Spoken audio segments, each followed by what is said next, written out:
வணக்கம். இந்த வீடியோ வந்து 10வது டியூட்டோரியல் நினைக்கிறேன். வெப் டெவலப்மென்ட் சார்பா. இந்த ஸ்க்ரீன்ல இருக்கிற மாரி ஸ்லைடர எப்படி எங்க இண்டெக்ஸ் பேஜோட யூஸ் பண்றதுன்றத பார்க்க போறோம். நம்ம என்ன செய்து வச்சிருக்கேன்னு சொன்னா, முதலே கொஞ்சம் இமேஜ டவுன்லோட் பண்ணி வச்சிருக்கிறேன். இதுதான் நாங்க ஏற்கனவே செய்த ஃபைல் கடைசியா. இந்த ஃபைல வந்து நீங்க டிஸ்கிரிப்ஷன்ல லிங்க் இருக்கு. நீங்க போய் டவுன்லோட் பண்ணிக்கொள்ளலாம். பழைய டியூட்டோரியல் பார்க்க போறீங்கன்னா, பிளேலிஸ்ட்டும் இருக்கும். அதிலயும் போய் நீங்க பார்த்துக்கொள்ளலாம். இப்ப நான் என்ன செய்றேன்னு சொன்னா, இன்னொரு இந்த ஃபைல் இன்னொன்றை சேவ் பண்றேன். Ctrl+Shift+S அமர்த்தி, அதுக்கு பேர் குடுக்கிறேன் வித் ஸ்லைடர் என்று சொல்லி. குடுத்துட்டு இப்ப இந்த ஃபைலை வந்து நாங்க ஓப்பன் பண்ணுவோம். இதுதான் அந்த ஃபைல் HTML ஃபைல். அதை ஓப்பன் பண்ணிட்டு அந்த ஸ்க்ரீனை ஸ்ப்ளிட் பண்ணிக்கொள்றேன் இப்படி. இப்போ நாங்கள் இதில் ஸ்லைடர் யூஸ் பண்ண போகிறோம். இதை வந்து மொபைல் வெர்ஷன் தான் மெயினாக செய்கிறோம் இப்போதைக்கு. மொபைல் வெர்ஷன்லேயே வச்சுக்கொள்கிறேன். இந்த எக்ஸ்டென்ஷனை வந்து உங்களுக்கு லிங்கில் கொடுக்குறேன். நீங்கள் டவுன்லோட் பண்ணி இன்ஸ்டால் பண்ணலாம். இல்லாட்டி முந்தின வீடியோ பார்த்துருந்தீங்கன்னா நீங்கள் ஏற்கனவே இன்ஸ்டால் பண்ணியிருப்பீங்க. இப்போ நாங்கள் இமேஜ் வந்து நாங்கள் இங்கே தான் யூஸ் பண்ணுவோம். ஸ்லைடர் வந்து ப்ராடக்ட்ஸ்க்கு கீழே யூஸ் பண்ண போகிறோம். அப்போ நான் என்ன செய்கிறேன்னு சொன்னால், ப்ராடக்ட்டுக்கு கீழே இன்னொரு டிவ் போடுறேன். டிவ் கிளாஸ், அதுக்கு வந்து செக்ஷன் ஸ்லைடர் கொடுக்குறேன். இப்போ ஸ்லைடருக்கு நாங்கள் யூஸ் பண்ண போகிறது ஸ்வைப்பர் ஸ்லைடர் தான். ஸ்வைப்பர் JS உண்டு. அதில் போனீங்கன்னு சொன்னால் ஏற்கனவே உங்களுக்கு பேசிக் எல்லாம் இதில் இருக்கும். நாங்கள் சரியான பேசிக் கொண்டு ஸ்டார்ட் பண்ணுவோம். இதுதான் சரியான பேசிக். அப்போ நான் இதை காப்பி பண்ணுறேன். டிஃபால்ட்னு இருக்கிறத அதில் பார்த்தீங்கன்னா இந்த கோர்ன்னு இருக்கும். நாங்கள் வந்து கோர் HTML CSS தான் யூஸ் பண்ணி செய்வோம். இப்போ கோரை கிளிக் பண்ணுறேன். கிளிக் பண்ணிவிட்டு இதை ஃபுல்லாகவே இப்போ காப்பி பண்ணுறோம். தேவையில்லாத நாங்கள் இப்போ அழிச்சிருவோம் அங்கே வச்சு. ஓகே, இவ்வளோ தான் எங்களுக்கு இதில் தேவை. அப்போ நான் என்ன செய்கிறேன்டா, திருப்பி இதை ஸ்ப்ளிட் பண்ணுறேன் நாங்கள் அந்த ஸ்க்ரீனை. ஓகே, இப்போ நான் வந்து இங்கே வந்துட்டேன் செக்ஷனுக்கு. இப்போ நான் சும்மா கீழே அப்படி பேஸ்ட் பண்ணுறேன். பேஸ்ட் பண்ணிவிட்டு எங்களுக்கு தேவையானதில் மட்டும் எடுப்போம். எங்களுக்கு இந்த ஜாவா ஸ்கிரிப்ட் தேவை. அப்புறம் அதை கட் பண்ணுறேன். கட் பண்ணிவிட்டு எங்கண்ட HTML முடிகிற இடத்துக்கு நாங்கள் ஏற்கனவே ஒரு ஜாவா ஸ்கிரிப்ட் யூஸ் பண்ணியிருக்கிறோம். அதுக்கு கீழே இதை பேஸ்ட் பண்ணுறேன். அதே மாதிரி இந்த மெட்டா எல்லாம் எங்களுக்கு தேவையில்லை. இந்த ஸ்டைல் எங்களுக்கு தேவை. வேட ஆரண்டா இந்த ஸ்வைப்பருக்குரிய ஸ்டைல். அதை நான் அப்படியே கட் பண்ணி எடுக்கிறேன். எடுத்து எங்கள்கிட்ட மேலே லிங்க்குக்கு கீழே எங்கள் ஸ்டைல் லிங்க்குக்கு மேலே போடணும். ஏனெண்டா இப்போ இதில் இருக்கிற ஸ்டைலை வந்து நாங்கள் ரிப்ளேஸ் பண்ணுவோம். அப்போ அதுக்கு கீழே எங்கள்கிட்ட ஸ்டைல் லிங்க் இருந்தால் தான் மேலே இருக்கிறத ரிப்ளேஸ் பண்ணும். கீழே இருக்கிறது இதுக்கு கீழே இன்னொன்று போட்டுட்டு செய்திங்கன்னா அதில் இருக்கிறத வந்து இதை ரிப்ளேஸ் பண்ணும். இதுதான் சரியான ஸ்ட்ரக்சர். இப்போ என்ன செய்வோம்னா, இந்த ஸ்கிரிப்ட் எங்களுக்கு இப்போதைக்கு தேவை. பாடி தேவையில்லை. இந்த ஸ்வைப்பர் வரையும் எடுத்துக்கொள்கிறேன். எடுத்து எங்கள்கிட்ட ஸ்டைலில் போய் நாங்கள் இந்த ஸ்லைடருக்கு ப்ராடக்ட்டுக்கும் கீழே போகிறபடியே ப்ராடக்ட்டுக்கு கீழே கொண்டு வந்து பேஸ்ட் பண்ணுறேன். இப்போ எங்களுக்கு இந்த செக்ஷன் தேவை. ஸ்லைடர் சம்மந்தமானது. அவ்வளோத்தையும் காப்பி பண்ணுறேன். பண்ணிவிட்டு தேவையில்லாத அழிச்சிடுறேன். இதுவும் எங்களுக்கு தேவையில்லாத ஒன்று. அவ்வளோத்தையும் அழிச்சாச்சு. இப்போ என்ன செய்கிறோம்டா, இப்போ நாங்கள் ஸ்லைடர் போட்டதுக்குள்ளே கொண்டு வந்து அதை போடுறேன். போட்டுட்டு சேவ் பண்ணுறேன். சேவ் பண்ணிவிட்டு இங்கே வந்து பார்த்தீங்கன்னா ஒரு சின்ன மாற்றம் நிகழ்ந்திருக்கும். இந்த ஸ்லைடர் இப்படி ஒர்க் பண்ணும். இப்போ எங்களுக்கு மேலே ஸ்லைடர் வந்து இப்படி தேவையில்லை. அதுக்குள்ளே வந்து நாங்கள் என்ன கேலரி யூஸ் பண்ண போகிறோம். அதை எப்படி செய்கிறதுன்றது தான் நாங்கள் இப்போ பார்க்க போகிறோம்.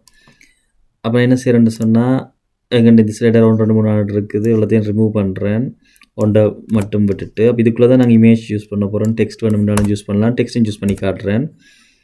அப்போ என்ன சொல்கிறேன்டா, இப்போ இதில் நான் இன்னொரு டிவ் போடுறேன். கிளாஸ் போடுறேன். அதுக்கு வந்து கண்டென்ட்ன்றதுக்காண்டி CONTENT கொடுக்குறேன்.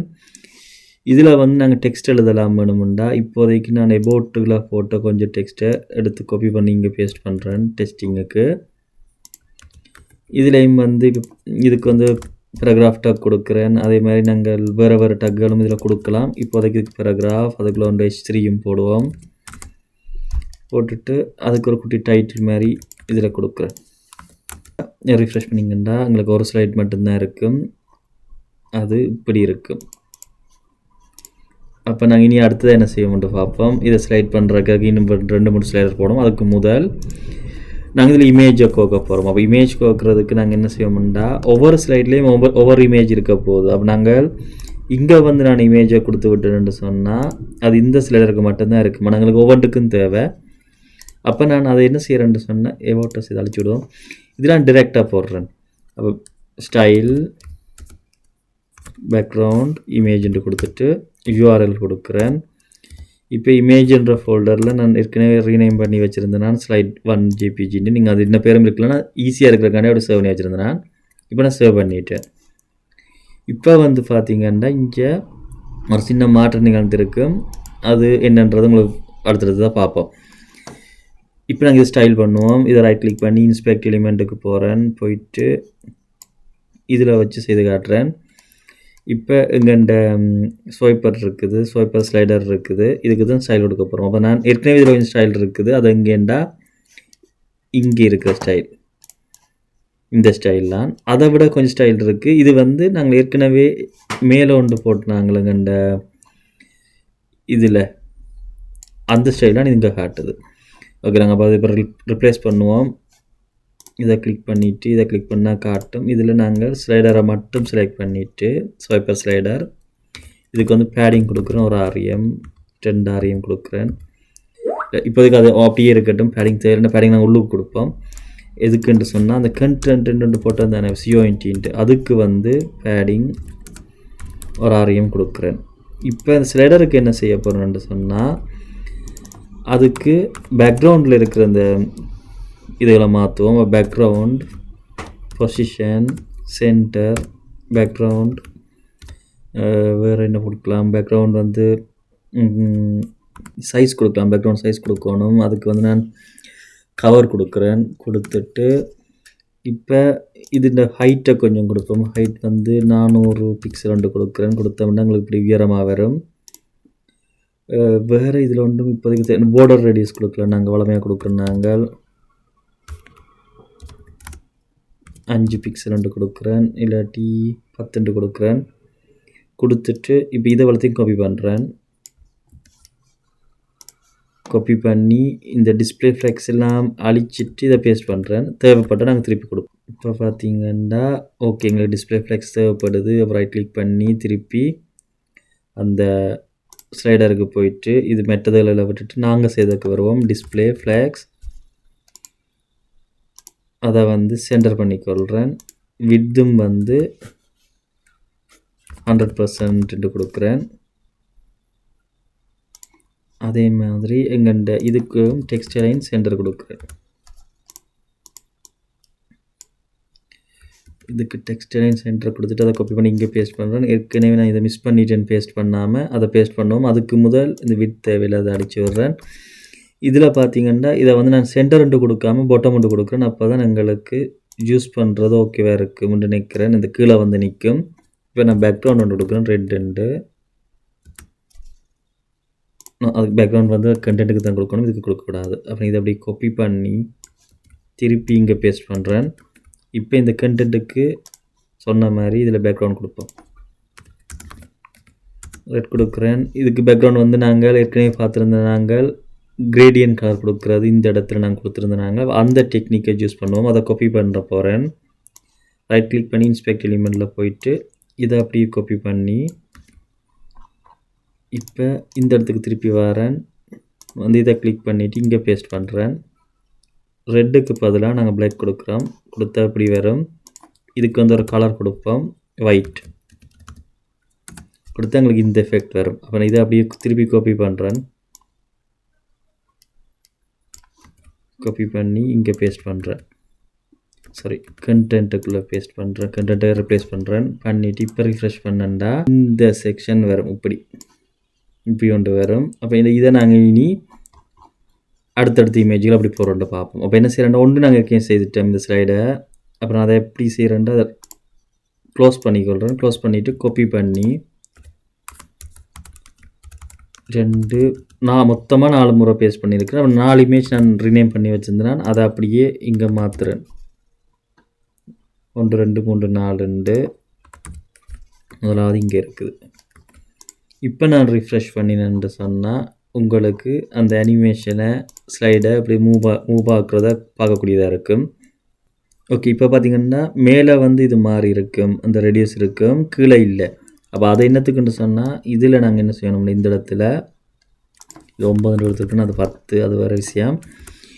இதில் ஓவர்ஃப்ளோ ஹிடன் கொடுத்தேன்னு சொன்னால் இப்போ நார்மலாக அந்த பிரச்சனை வராது. இப்போ அது ஓகேவாக இருக்கும். எங்களுக்கு இப்படி ஒரு ஸ்லைடர் செய்கிறதுக்கு ஓகேவாக இருக்கும். இப்போ நீங்கள் இந்த ஸ்லைடரில் இன்னும் கன விஷயம் செய்யலாம். இப்போ திருப்பி இந்த வெப்சைட்டுக்கு வந்துட்டு ஸ்வைப்பருக்கு வந்துட்டு இதில் பார்த்தீங்கன்னா ஒவ்வொரு அதோட பேராமீட்டரும் எங்களை சைட்டில் இருக்கும். இது நீங்கள் ஒன்று ஒன்றை செக் பண்ணி பார்க்கலாம். ஆட்டோ பிளேன் இருக்குது எக்ஸாம்பிளுக்கு, அதை கிளிக் பண்ணுறேன். கிளிக் பண்ணி கோர் ஃபைலுக்கு போயிட்டு அதை எடுத்து யூஸ் பண்ணி காட்டுறேன். அப்படி மிச்சத்தை வந்து நாங்கள் அப்புறம் ஒன்றா அடுத்தடுத்த டியூட்டோரியலில் பார்க்கலாம் தேவைப்படுற நேரம். இப்போதைக்கு இதை மட்டும் காட்டுறேன். அந்த மட்டும் சொன்னால் இப்போ இதில் பார்த்தீங்கன்னா இந்த ஆட்டோ பிளேன் இருக்குது. இதை கொண்டு வந்து அப்படியே யூஸ் பண்ணுறேன்டா என்ன செய்ய முடியாது. இதை அப்படியே காப்பி பண்ணுறேன். காப்பி பண்ணிவிட்டு இதுக்கு பதிலாக அதை பேஸ்ட் பண்ணுறேன். பேஸ்ட் பண்ணிவிட்டு இந்த 30 கேப்புன்றது என்னத்தையும் இப்போ காட்டுறேன். பேஜினேஷன் நாங்கள் பாவிக்கையில் அதை எடுத்து விடலாம். தேவையில்லாதவரை நாங்கள் எடுத்து விடலாம். பேஜினேஷன் ஃபுல்லாக எடுக்கிறேன். அதே மாதிரி நவிகேஷனை நாங்கள் பாவிக்கையில் அதையும் எடுத்துடுறேன். எடுத்து எங்களுக்கு இப்படி இருக்கும். இப்போ நான் சேவ் பண்ணிவிட்டு இங்கே வந்து ரிஃப்ரெஷ் பண்ணேன்டா இது ஆட்டோமேட்டிக்காக மூவ் ஆகும். அது இந்த மூவ்மெண்ட் டைமை கண்ட்ரோல் பண்ணுறதுக்கு இங்கே இருக்குது டிலே. இந்த கேப்புன்றது வந்து இப்போ பார்த்தீங்கன்னா இந்த இமேஜ் மூவ் ஆகக்குள்ளே இதில் ஒரு கேப் வருது. இந்த வெள்ளையாக இருந்துச்சுடா, அப்போ அதுதான் இது. இதில் நீங்கள் மாற்றி கூட்டி குறைச்சிங்கன்னா அதுக்கேற்ற மாதிரி அந்த கேப் மாறும். இப்போ இதுக்கு மேலே செக்ஷனுக்கு மேலே நாங்கள் டைட்டில் ஒன்று போடணும். அதை குயிக்காக போட்டுட்டோம்னா எங்களுக்கு இந்த செக்ஷன் முடிஞ்சிடும். இதுக்கு பிறகு நாங்கள் டைரெக்டாக கொஞ்சம் பெரிய விஷயங்களுக்கு போகலாம். அப்படின்டா இப்போ ரெஸ்பான்சிவ் டிசைன் அதுக்கு போவோம். இப்போ வந்து இதுக்கு நான் கேலரின்ட்டு கொடுக்குறேன். கொடுத்துட்டு சேவ் பண்ணிவிட்டு இங்கே வந்து ரிஃப்ரெஷ் பண்ணிவிட்டு இப்போ இதை ரைட் கிளிக் பண்ணி இன்ஸ்பெக்ட் எலிமெண்ட்டுக்கு போயிட்டு என்ன செய்வோம்டா இதில் செக்ஷன் ஸ்லைடில் இருக்கிற H2க்கு டெக்ஸ்ட் லைன் வந்து சென்டர் 2 கொடுப்போம். ஃபோன் சைஸ் வந்து 2 RM கொடுப்போம். இதில் கப்பர் 2 அதெல்லாம் விடலாம். அதுக்கப்புறம் பார்ப்போம். இப்போ என்ன சென்டர் இதை அப்படி காப்பி பண்ணி இங்கே பேஸ்ட் பண்ணுறேன். அதே மாதிரி இதுக்கு வந்து நாங்கள் ஃபோன் வந்து வேறு கொடுப்போம். ஏற்கனவே ஃபோன் கொடுக்குறது இதுக்கு முதல்ல ஒரு சின்ன வீடியோவில் பார்த்துருந்தாங்க. பார்க்காதவங்க பார்த்துக்கொள்ளுங்க. இதில் போய் இதை போட்டுட்டு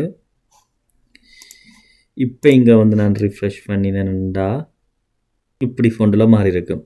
நாங்கள் ஓவராலாக பேசிக் எல்லாம் பார்த்துட்டோம். அடுத்த டியூட்டோரியலில் இனி அட்வான்ஸாக பார்க்க தொடங்குவோம். 10 டியூட்டோரியல் முடிஞ்சது பேசிக். இனி வாரதில் ரெஸ்பான்சிவ் டிசைன், அடுத்தது வேறு மெட்ட ஜாவா ஸ்கிரிப்டுகள் எப்படி கொண்டு வர்றது, இன்னும் எவ்வளோ அனிமேஷன் செய்யலாம், பிரேக் பாயிண்ட்னா என்ன, ஹீ ஃப்ரேம்னா என்ன, அது எல்லாத்தையும் மீடியா கோரினா என்னன்றதெல்லாம் அடுத்த டியூட்டோரியல் பார்ப்போம். உங்களுக்கு இந்த பேசிக் டியூட்டோரியல் விளங்கியிருக்குன்னு நினைக்கிறேன். அப்படி விளங்கிருன்னு சொன்னால் கமெண்ட்டில் கேட்கலாம். இல்லாட்டி சோஷியல் மீடியாவில் தொடர்பு கொள்ளலாம். இல்லாட்டி வெப்சைட் மூலம் என்ன கண்டெக்ட் பண்ணலாம். இது யாருக்கு பிரயோசனமாக இருக்கும்னு நினைக்கிறீங்களோ அவங்களோட பகிர்ந்து கொள்ளுங்கள். அடுத்த வீடியோவில் சந்திப்போம். நன்றி, வணக்கம்.